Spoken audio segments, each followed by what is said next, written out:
Lección número 4. El matrimonio. Etimología. La palabra matrimonio viene del latín mater, madre, formado a partir del patrimonio. Patrimonio, oficio de la madre, carga de la madre, porque es ella quien lleva el peso mayor antes del parto, en el parto y después del parto, así como el oficio del padre, patrimonio. Es el sostenimiento económico de la familia.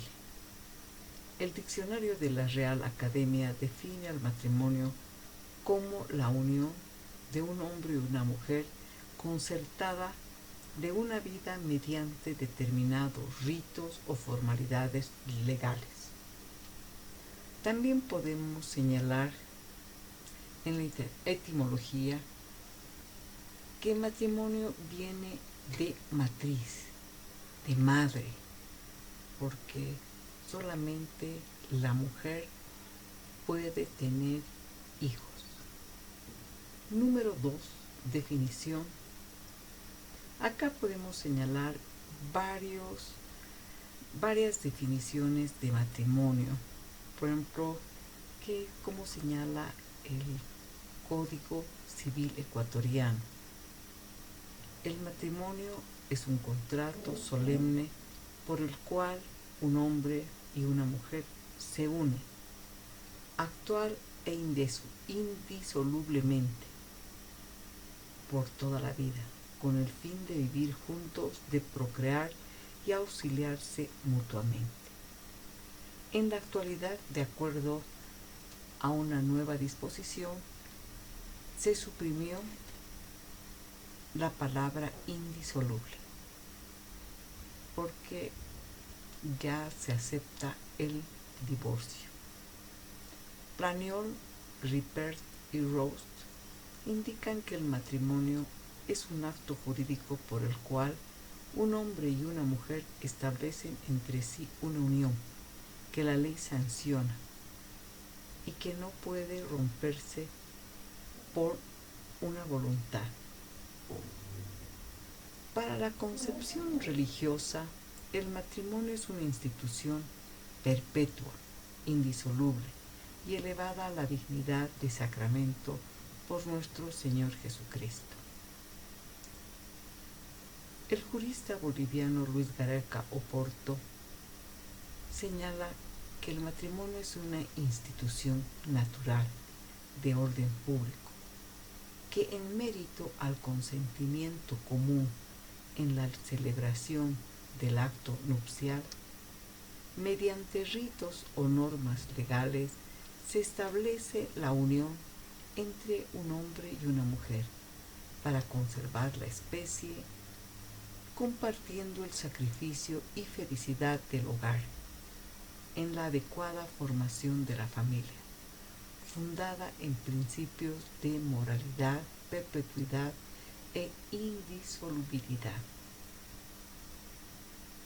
salvo las causas señaladas por ley, que afecten la armonía conyugal. Para Francesco Messineo, este autor señala que es una relación o vínculo que constituye una llamada sociedad común, que es el núcleo fundamental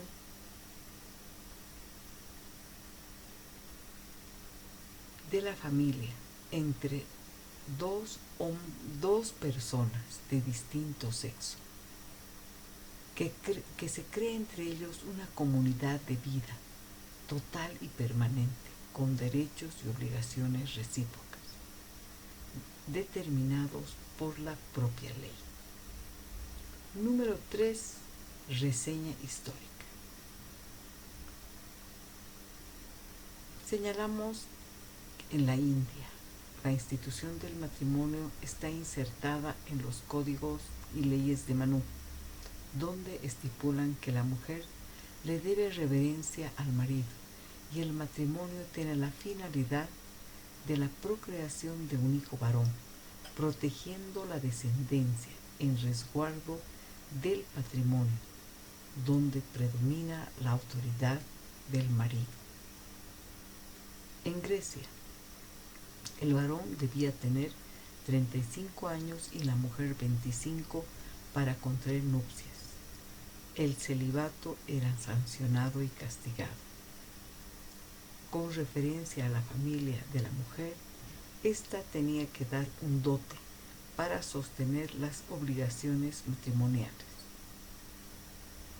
Por otra parte, en el Imperio Romano existían 3 formas de matrimonio: confarratio, coempio y usus, que en su sumario les señalé como tarea. El jurista Raúl Jiménez Sanginés realiza una reseña histórica sobre el imperio incaico, señalando que las mujeres entre las edades de 18 a 20 y los varones de 24 a 26 debían contraer matrimonio ante el monarca por compra u oficio. El matrimonio por compra consistía en la adquisición de la mujer, que el hombre hacía mediante regalos al padre y al curaca o autoridad, para que luego sea confirmado y legalizado el acto nupcial por el representante del Inca. El matrimonio por oficio. Los hombres y las mujeres en las edades comprendidas, como habíamos señalado, cada 2 años y en fechas establecidas, el Inca seleccionaba parejas, viendo ciertas características de similitud, disponían que se unan. Y como les repito, no aceptaban tampoco que las mujeres o los varones se queden solos. 3.1. En la colonia. Rigió el derecho canónico y el civil a partir del año 9000. La Iglesia iba controlando y obteniendo dominio absoluto sobre la institución del matrimonio hasta el siglo XVI. Pedro Balsalve decía que el derecho canónico ha desempeñado desde su creación un rol de suma importancia en la legislación universal del derecho de familia y sobre todo en el régimen de los legisladores, quienes adoptaron para el matrimonio saliendo de la jurisdicción y del escenario de la religión para ser tomados como fuente e incorporarlos al derecho positivo civil. Recién a partir del siglo XVI, la legislación civil comienza a intervenir en muchos aspectos del matrimonio, como el económico, la separación de cuerpos cuando ya la vida era intolerante, todavía no había el divorcio, pero para evitar malos tratos o que lleguen las agresiones a mayores, se aceptaba la separación de cuerpos. Esto quiere decir que la esposa vivía dormía en una habitación, el esposo en otra habitación. Hasta que en el siglo XVIII, después de la Revolución Francesa, se produjo la división de poder, tanto en el derecho canónico y civil, con referencia a la promulgación del Código Civil Napoleónico de 1804. 3.2. En la República. En Bolivia, los primeros antecedentes jurídicos del matrimonio son las normas establecidas por la Iglesia. Se utilizaron también los usos y costumbres existentes en nuestro país para luego dictarse el Código Civil promulgado el 18 de octubre de 1830, puesto en vigencia el 2 de abril de 1832, en su artículo 99, donde establecía: estando en la República elevado el matrimonio a la dignidad de sacramento, las formalidades necesarias para su celebración serán las mismas que el Concilio de Trento y la Iglesia tiene designadas. Número 4. Legislación civil promulgada sobre el régimen del matrimonio. Como habíamos señalado, el nacimiento del derecho de familia se encontraba en la legislación civil. En consecuencia, la Ley de Matrimonio Civil de 11 de octubre de 1911 y su decreto reglamentario del 19 de marzo de 1912 determinó la desvinculación de la Iglesia y estableció la primera norma específica sobre la institución del matrimonio, adquiriendo mayor importancia las normas jurídicas, al contrario que las disposiciones canónicas. El Código de Familia, cuando ha sido en Bolivia elevado a rango de ley número 996 de 4 de abril de 1988,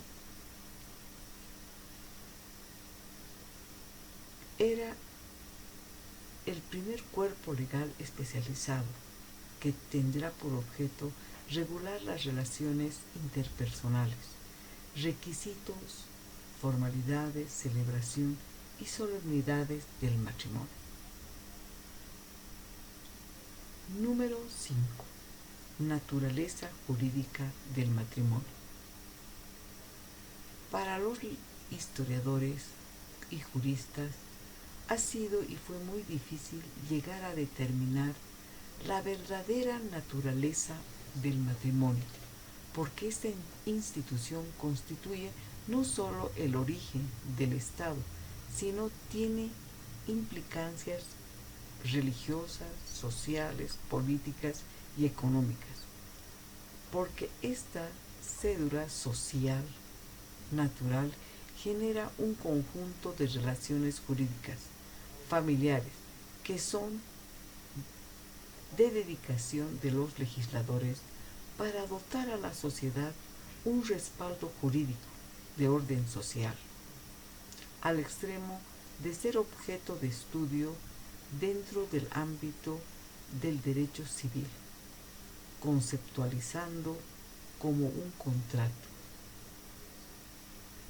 Otras legislaciones la definen como un negocio jurídico, hasta ser denominado un contrato social, suscitándose varias controversias y posiciones sobre su naturaleza jurídica, como señalaremos a continuación. La posición del derecho canónico con relación al matrimonio señalan que el matrimonio es una realidad filosófica, ética, antropológica, sociológica, económica, jurídica, porque está en el mismo núcleo de la naturaleza humana.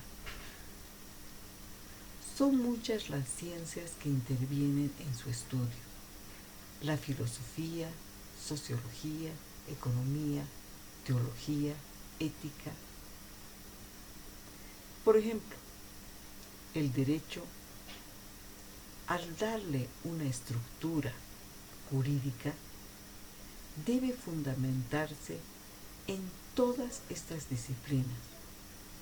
No puede prescindir de las riquezas desbordantes de la institución matrimonial, porque señalan que el matrimonio es una alianza por el que el varón y la mujer constituyen entre sí un consorcio de toda la vida, ordenado por su misma índole natural, al bien de los cónyuges y a la generación y educación de la prole. Fue elevado por Cristo a la dignidad de sacramento, así como también el bautismo. Para los canonitas, el matrimonio es un contrato legítimo, celebrado entre un hombre y una mujer, por el que se ayudan mutuamente y están dispuestos a sacrificarse en la vida conyugal y en la procreación y educación de los hijos.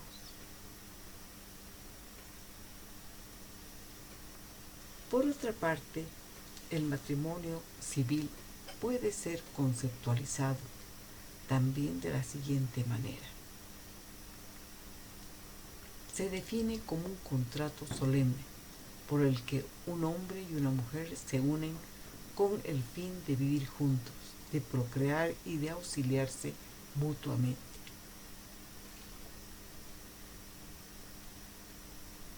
Otra acepción señala que el matrimonio civil es un contrato solemne, actual e indisoluble, y por toda la vida, con el fin de vivir juntos, de procrear y auxiliarse mutuamente. Belluccio indica que desde el punto de vista legal, el matrimonio es al mismo tiempo un acto jurídico, que una vez realizado produce un estado, el cual es rígido por un conjunto de normas que armoniosamente organizadas constituyen esta institución.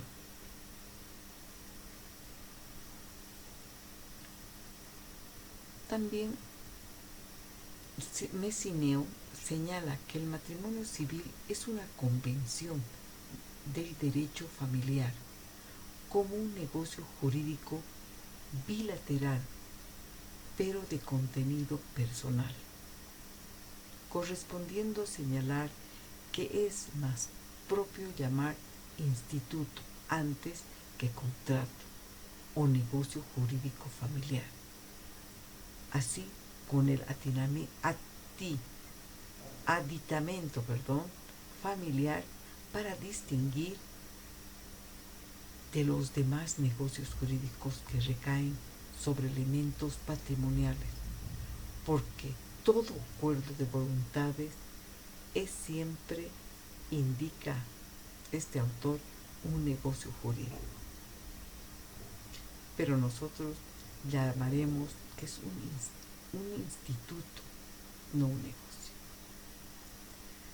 La concepción institucionalista señala que el matrimonio no puede ser un simple contrato librado a la voluntad de los contrayentes.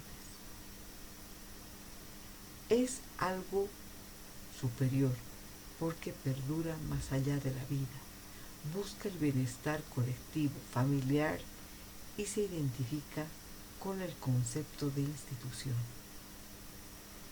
El matrimonio como institución natural es de orden público, de magnitud trascendental, solo participa del carácter contractual. Es la fuente que origina la familia y su finalidad es la perpetuación de la especie familiar. Características del matrimonio.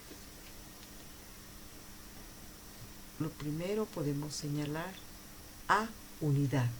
Es la integración de ambos cónyuges para asistir y cooperarse mutuamente y en la educación de los hijos.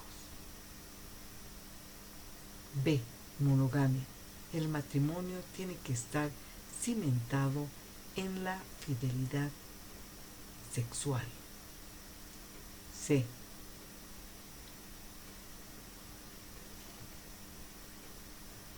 Estabilidad y permanencia. La unión conyugal debe ser indisoluble y perdurable en el tiempo.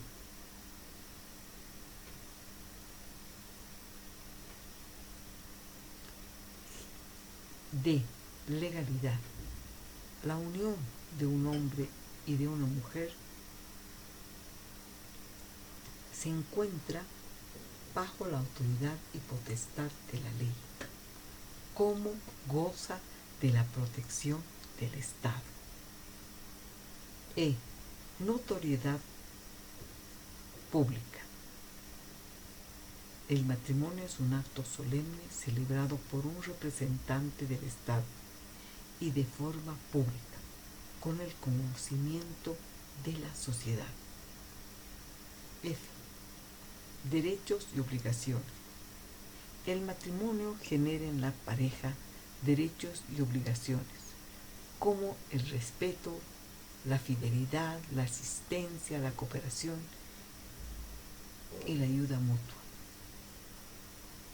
Y bienes gananciales.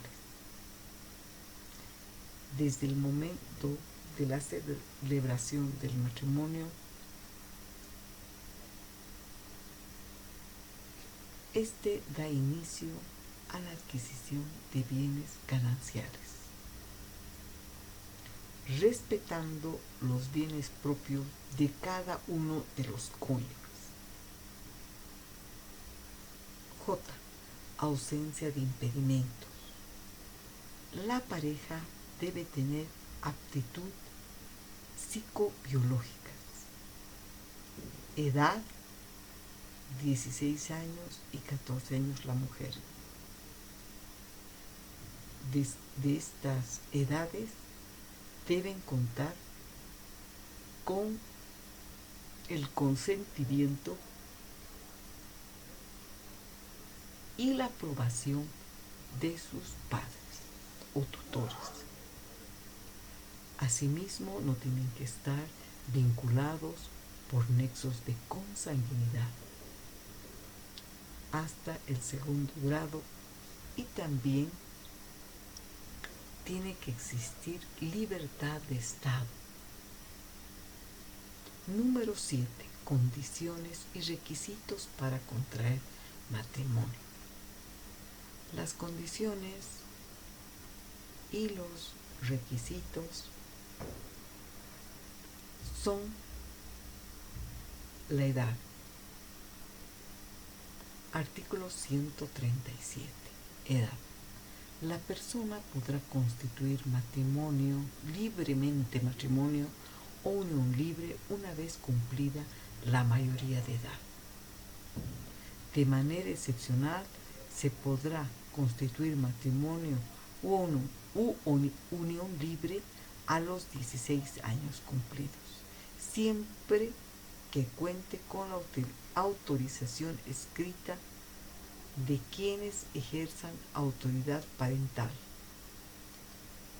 o quien tenga la tutela o la guarda, o a falta de estos, la Defensoría de la Niñez y Adolescencia podrá, previo estudio, autorizar para que se realice o se celebre el matrimonio. También nos debemos olvidar que es válida la autorización verbal realizada al momento de la celebración del matrimonio.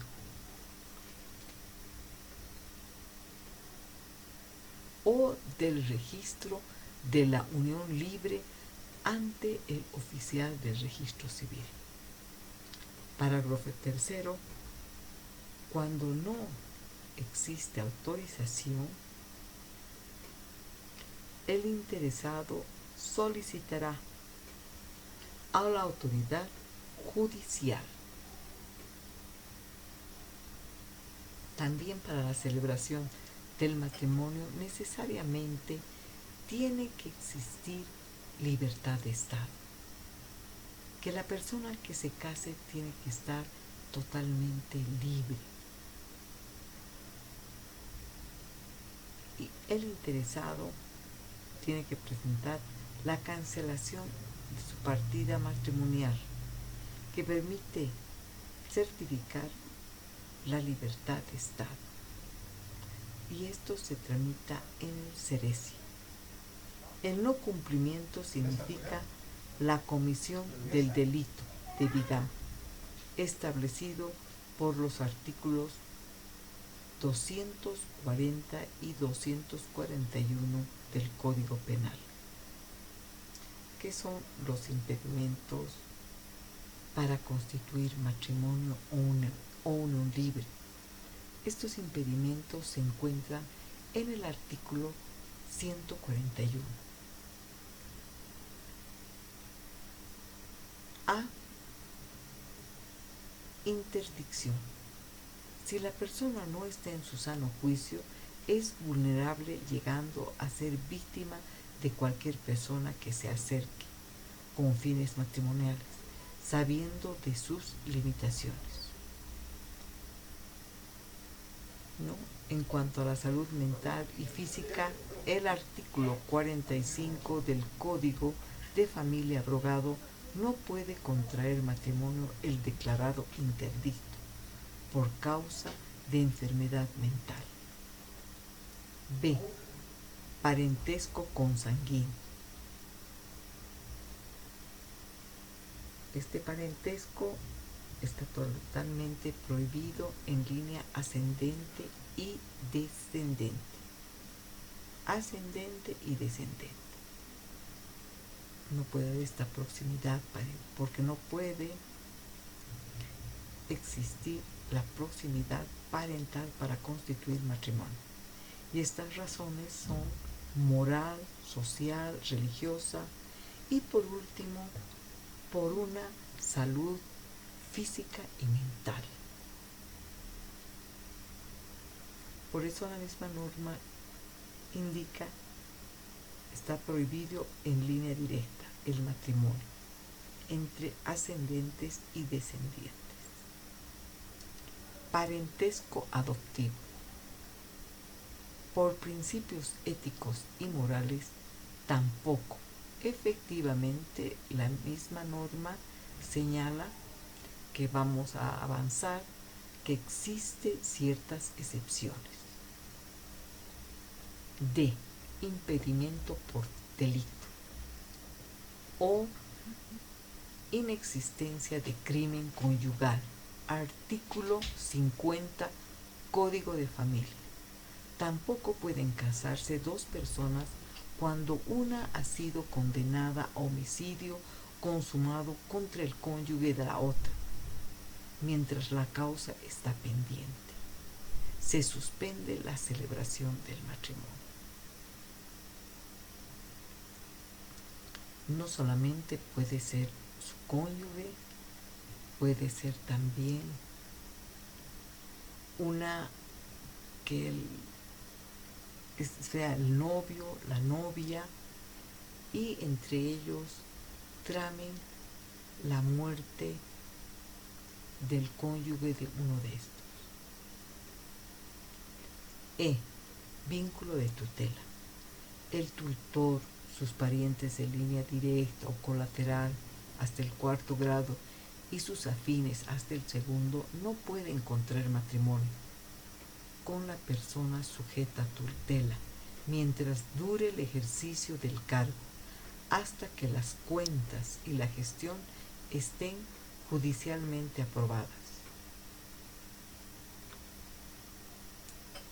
Todo esto es con el fin de precautelar los bienes de los menores y de la codicia de los tutores ante la pretensión de querer captar los bienes del pupilo mediante el matrimonio. Interdicción, también otra de las limitantes, como habíamos señalado, que se encuentra en el artículo 142, parentesco consanguíneo, artículo 143, parentesco adoptivo, 144, impedimento por delito, artículo 145, vínculo de tutela, artículo 146.